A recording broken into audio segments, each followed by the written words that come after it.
আমরা যারা বিএনপি করি বা রাজনীতি করি এখনো কিন্তু আমরা বিরোধী দলে, আমরা কিন্তু সরকারি দলে না, বা সরকারে যারা আছেন এদের কাছে আমরা এত বেশি বক্তব্য দিব, কথা বলবো, দাবি তুলব, সব দাবি যে তারা আমাদের মানতে পারবেন তাও আমরা মনে করি না। কিছু যৌক্তিক জিনিস আছে, যৌক্তিক দাবি আছে, সেটা তো তারা চেষ্টা করবেনই। তা আমাদের মহাসচিব মির্জা ফখরুল ইসলাম আলমগীর তিনি একটা নিরপেক্ষ নির্বাচনের কথা বলেছেন।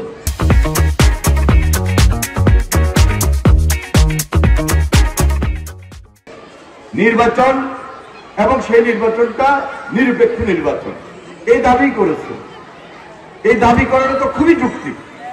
দেশের মানুষ, সাধারণ মানুষ যার জন্য আন্দোলন করেছে, যার জন্য সংগ্রাম করেছে, লড়াই করেছে, সরকারে যারা আছেন এদের শোনার মন মানসিকতা থাকতে হবে। এই কথাগুলো ওনাদেরকে শুনতে হবে।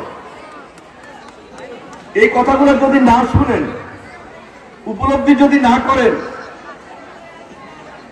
এবং বরং যদি বিএনপির মহাসচিব সম্পর্কে একটা কাউন্টার তৈরি হয়, এটা কিন্তু ঠিক হবে না। এটা জাতির জন্য আরেকটা ক্রান্তিকার হয়ে যেতে পারে। কারণ পলাতক ফ্যাসিবাদ, এই বিতর্ক পলাতক ফ্যাসিবাদের জন্য একটা সুযোগ তৈরি হতে পারে না, এই সুযোগ দেওয়া যাবে না। তাই আমি বারবার বলছি, সবসময় আমরা বলি যে এই দেশে একটা স্বাভাবিক সুন্দর পরিবেশ আমাদেরকে তৈরি করতে হবে। এই প্রজন্মের জন্য, এই দেশবাসীর জন্য একটা টার্গেট, একটা লক্ষ্যকে সামনে রেখে, টার্গেট এবং লক্ষ্যটা কি, একটা সুন্দর বাংলাদেশ আমরা করব। এবং সেই জন্য আমাদের একটা ঐক্যবদ্ধ প্রচেষ্টার প্রয়োজন।